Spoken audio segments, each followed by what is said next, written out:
Olá, amados e meu Deus, que alegria estar em contato de novo com vocês através desse nosso programa. Nosso objetivo aqui é anunciar o Evangelho das insondáveis riquezas de Cristo, o Deus que se fez gente, habitou entre gente e quer habitar entre nós como gente que somos.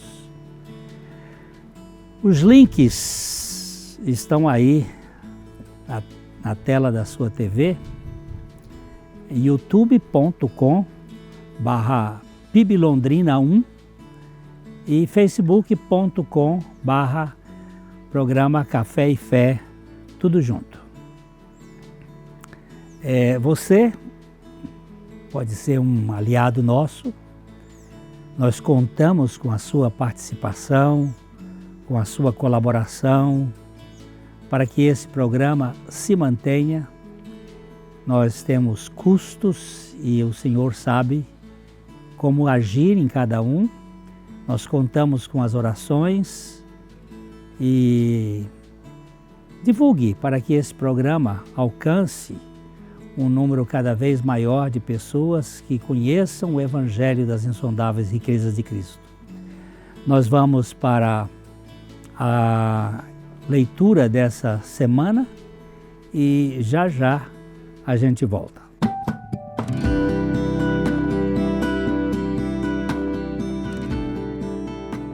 Eu hoje tenho uma indicação para você, que é tomando decisões segundo a vontade de Deus. Como é que vamos saber qual é a vontade de Deus? Qual é a vontade de Deus para a sua vida? Como você sabe? Esse é um dos assuntos muito necessários. O apóstolo Paulo diz assim: procurando compreender qual é a vontade do Senhor. Nós temos uma vontade pessoal, nós temos uma vontade do mundo, uma vontade dos sistemas, mas qual é a vontade de Deus para a sua vida? Esse livro do Dr. Heber Campos Jr., ele é muito esclarecedor. Como saber qual a vontade de Deus para mim? Como entender o que Deus requer de nós?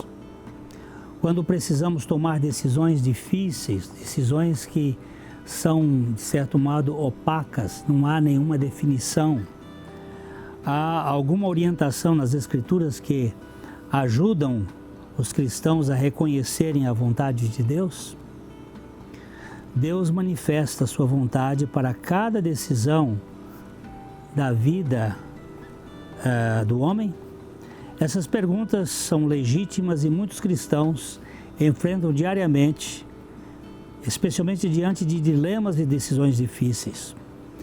Esse livrinho pode ser uma ajuda para você e nós queremos indicá-lo como a nossa indicação da sua estante, da nossa estante, para não ficarmos distantes da vontade de Deus. Saber conhecer e saber usar os instrumentos que Deus tem pela sua palavra, pela sua providência, pelas pessoas com quem nós convivemos de modo espiritual, você pode saber qual é a vontade de Deus para a sua vida. Avalie a maturidade espiritual pelas escolhas que você faz. Então essa é a indicação que nós queremos deixar para a sua leitura. Quero fazer essa indicação aqui, de coração para coração.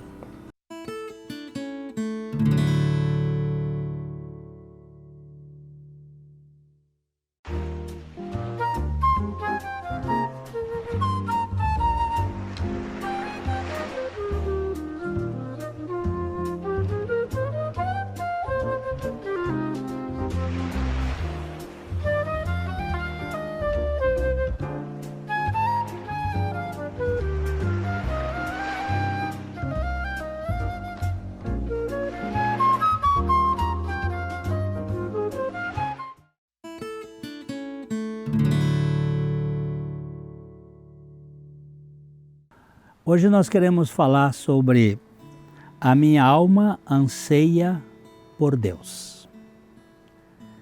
Deus é espírito e o seu espírito só se comunica espiritualmente com o nosso espírito. O homem caído, ele foi criado inicialmente tricotômico, corpo, alma e espírito. Mas o homem caído, ele perdeu a visão espiritual. Ele tem os seus instintos, ele tem a sua realidade psíquica, mas ele é destituído da visão espiritual. A linguagem de Deus é a linguagem do espírito e é espiritual. E ele só se comunica com o nosso espírito depois de sermos vivificados. Sem vida espiritual, não há conexão de Deus com o ser humano.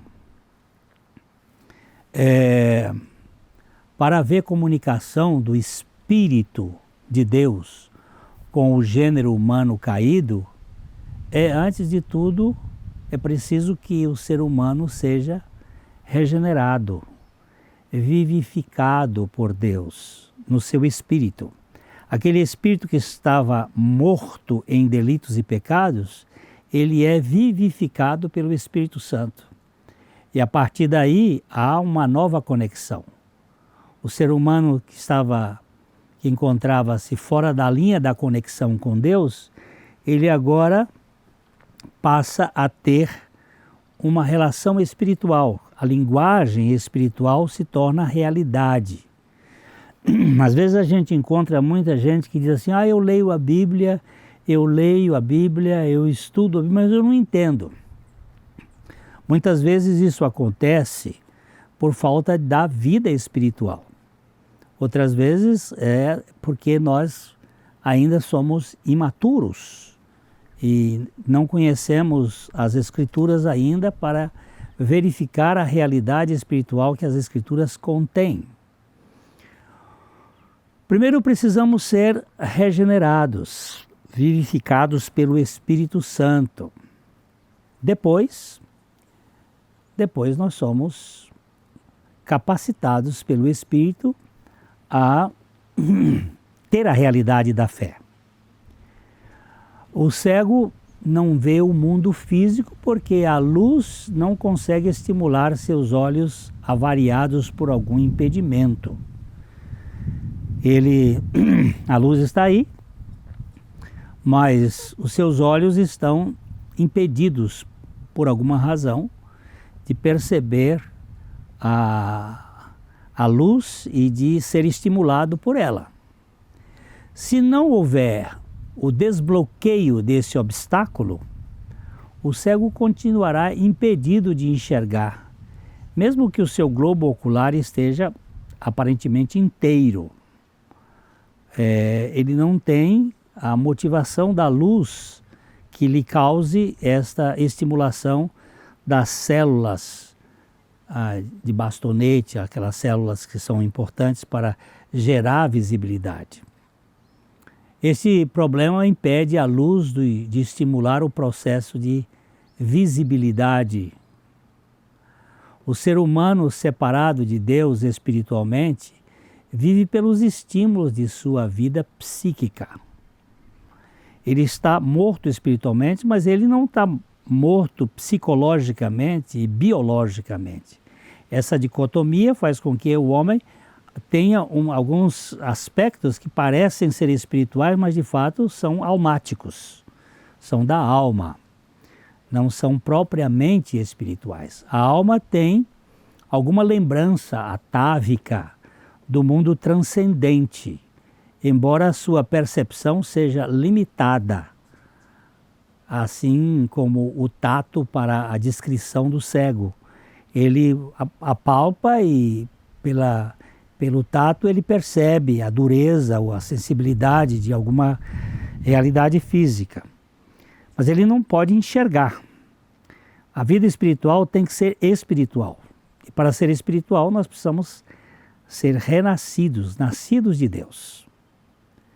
A vontade caída encontra-se sob escravatura do pecado. E a vontade caída não tem condições de buscar a Deus. Ela está aprisionada por este sistema da tridimensionalidade, do aqui e agora, e não tem condições de perceber o transcendente. O pecado, em sua natureza pecaminosa, nunca pode ter vontade que concorde com Deus. Ela está sempre à vontade, está fora da vontade de Deus. E ele age e reage na base de sentimentos ou de percepções até do tirocínio, mas não há uma realidade espiritual por trás. Ninguém será convertido a Cristo porque deseja ser convertido. Porém, se vier a desejar, é porque foi movido a isto pelo Espírito Santo. Houve uma ação espiritual que lhe causou esta capacidade de enxergar as coisas espirituais. Antes de uma reação espiritual da vontade, é preciso uma vivificação espiritual. Eu só posso querer a Deus depois que Ele toca o meu coração para buscá-lo. O querer é humano. O querer, o que é carnal, é próprio da natureza de uma alma decaída. Mas o querer, que é espiritual, é próprio da vida espiritual concedida pela graça. É o querer das coisas de Deus, coisas que são totalmente espirituais. Nem olho, a Bíblia diz assim em 1 Coríntios capítulo 2, verso 9: nem olhos viram, nem ouvidos ouviram, nem jamais penetrou em coração humano o que Deus tem preparado para aqueles que o amam.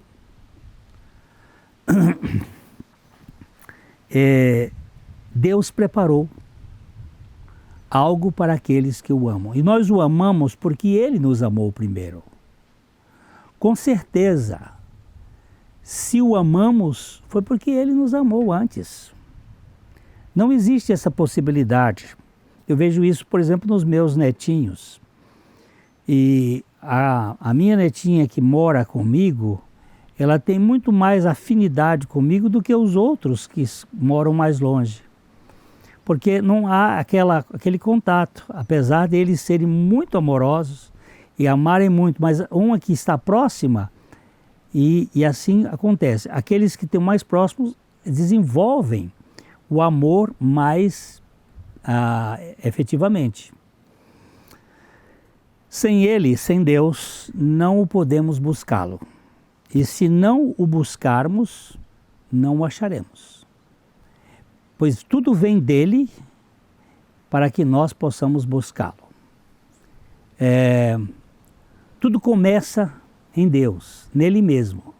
E tudo se desenvolve por meio dele. Mas nós temos uma reação responsável. Nós temos uma decisão que corresponde. Volto aos netinhos. Cada vez que eu tenho estado com os meus netos, eles vão tendo mais afetividade e vão se desenvolvendo mais em relação a mim.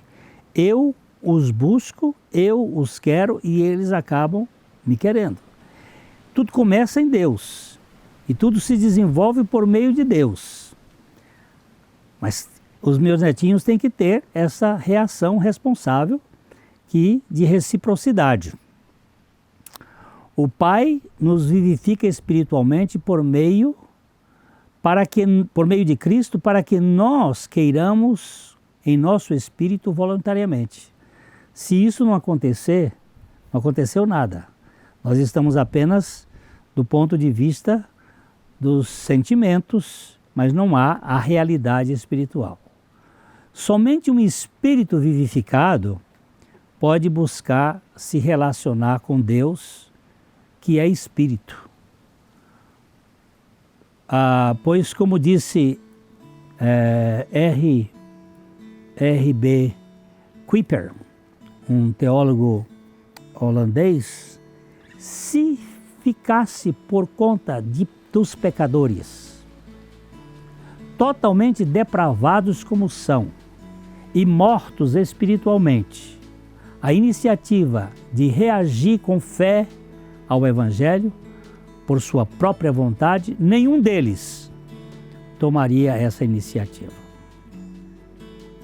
Eu vou parar aqui um instantinho e vou voltar com você para a gente pensar um pouco sobre este ponto.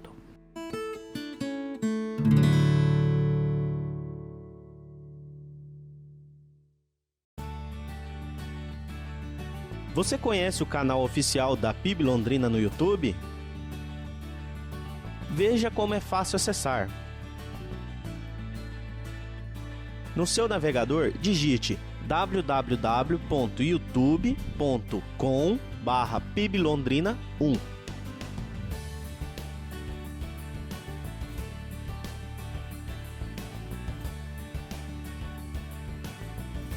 Ao entrar na página do canal, clique em inscrever-se.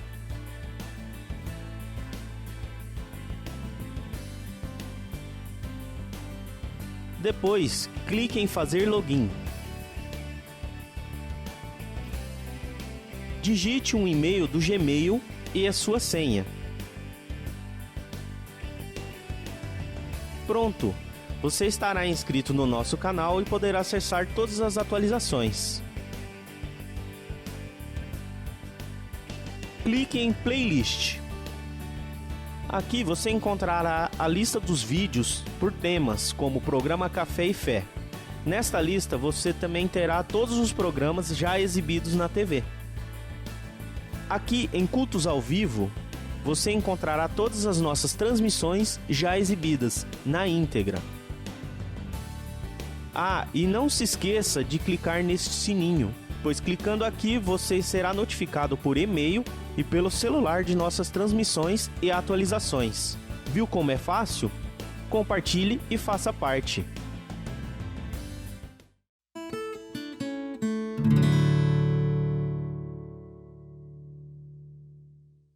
Como eu estava falando, citando o Kuyper, ele disse que se ficasse por conta de pecadores totalmente depravados, como são, e mortos espiritualmente, a iniciativa de reagir com fé ao Evangelho por sua própria vontade, nenhum deles tomaria essa iniciativa.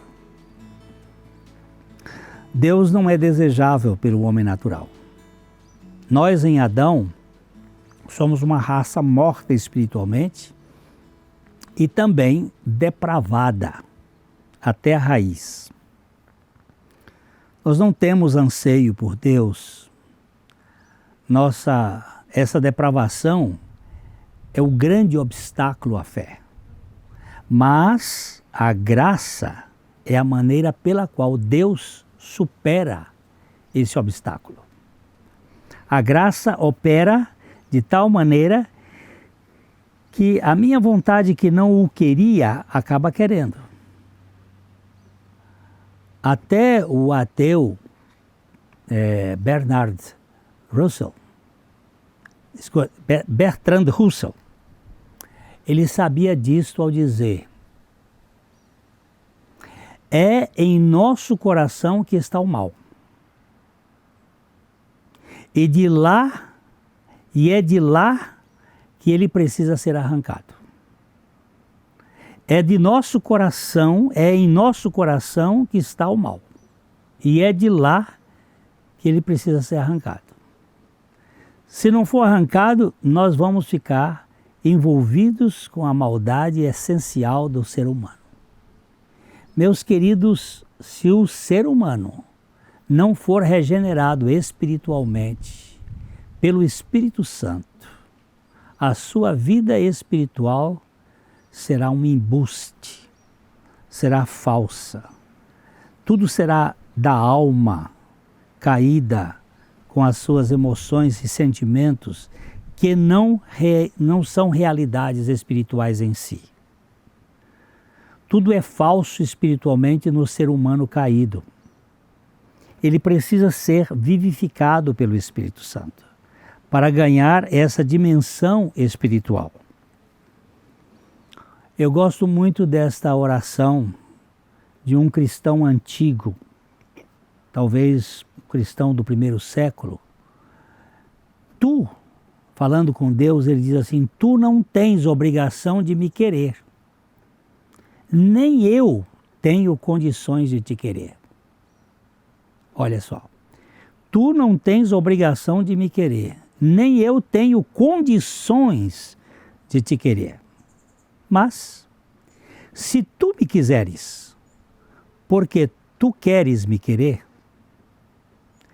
por causa da vontade de Deus, porque tu queres me querer, então tu me levas a te querer com o mesmo querer que tu me queres. Se tu quiseres, se tu queres me querer, porque tu queres me querer, se tu quiseres, então tu vais me fazer querer, com o mesmo querer que tu me queres. Porém, se tu não me quiseres, eu não posso te querer, pois a minha vontade,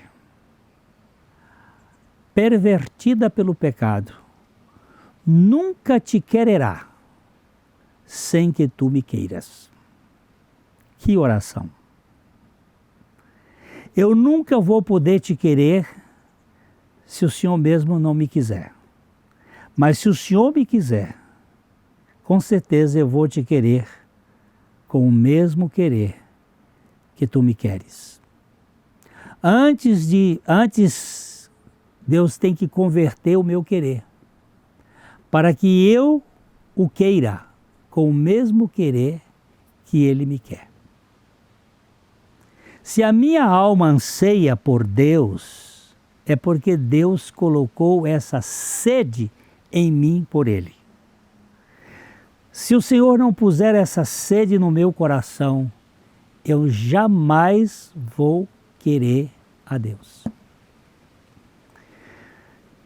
O Romanos capítulo 11, verso 36 diz: porque dele, por meio dele e para ele são todas as coisas. Glória, pois, a ele eternamente. Amém. O salmista, no Salmo 63, versículo 1, ele diz o seguinte: ó Deus, tu és o meu Deus forte, eu te busco ansiosamente, a minha alma tem sede de ti, meu corpo te almeja como uma terra árida, exausta e sem água. Quando ele diz, tu és o meu Deus forte, isto é, tu és o Deus todo-poderoso, onipotente. E eu hoje estou te buscando ansiosamente, e a minha alma tem sede de ti, e o meu coração te almeja, é porque tu operaste no meu coração de tal forma que eu te quero. Muitas vezes Deus nos fala nos desertos dos sofrimentos para que tenhamos sede dos seus suprimentos. Os sofrimentos no deserto são caminhos, são vias para nos levar a ter sede. Se o meu espírito foi vivificado pelo Espírito Santo, a minha alma terá sede de Deus. E o Salmo 42, os versos 1 e 2, ele diz o seguinte: a minha alma anela, anseia por Deus, como suspira a corça pelas correntes das águas, assim por ti, ó Deus, suspira a minha alma. A minha alma tem sede de Deus, do Deus vivo? Quando irei e me verei perante a face de Deus? Eu digo o seguinte, eu estava olhando esse texto enquanto fazia uma viagem pela Argentina e fui numa fazenda de caça de cervos e ouvi o cervo bramando. E lá dentro da mata eu percebi que o cervo dava uns bramidos e outros respondiam. E eu estava com a Bíblia no telefone e comecei a pesquisar e me parece que aqui tem uma coisa interessante. Porque não é propriamente pelas águas de um rio, mas pelo cheiro da urina da fêmea. Alguma coisa que anseia, a alma anseia como se fosse um hormônio. Porque um bicho com sede não vai berrar na beira do rio, porque ele sabe que na beira do rio estão os predadores. É um anseio mais profundo de intimidade, de relacionamento. A minha alma tem sede de Deus, de me relacionar com Ele. A minha pergunta é, você tem sede dele? Sua alma tem sede dele mesmo? Tem sede de Deus? Então, com certeza você foi vivificado pelo Espírito Santo no seu espírito. Se você deseja, se você anseia por Deus, você realmente tem sede. Nós temos o Senhor Jesus descendo, se encarnando, sendo crucificado, ressuscitado, assunto aos céus para nos libertar da tirania do nosso eu e poder nos dar um desejo, um anseio pelo próprio Deus. Se você não tem isto, eu gostaria que você olhasse a sua experiência à luz da obra de Cristo Jesus. Ele veio aqui a essa terra para nos tirar da escravidão, da secura da nossa alma, da escravidão deste mundo, para que nós possamos ter uma alegria que vem de dentro, uma alegria que é derramada em nossos corações pelo Espírito Santo, alguma coisa que esse mundo não pode roubar de nós. E nosso objetivo neste programa, eu tenho repetido isso em outros, não é fazer de você um religioso. A religião, ela é muito cansativa. Ela gera tentativas de alcançar Deus. Na verdade, Deus é quem desceu para nos alcançar. Ele desceu, assumiu a nossa causa e morreu a nossa morte para que nós ganhássemos a sua vida. Minha alma anseia por Deus porque Deus me regenerou para que eu o buscasse. E eu o quero. E eu não o quereria se Ele mesmo não tivesse me querido. Então a observação aqui é, você é apenas um religioso ou é uma nova criatura em Cristo Jesus? Porque se alguém está em Cristo, é uma nova criação. As coisas antigas já passaram e eis que tudo foi feito novo. Eu quero deixar aqui o meu abraço para você, de coração para coração, e espero que, se o Senhor assim permitir, nós nos encontremos em outro programa, ou pela estrada da vida, ou quem sabe, no reino de Deus. Até lá, coração para coração.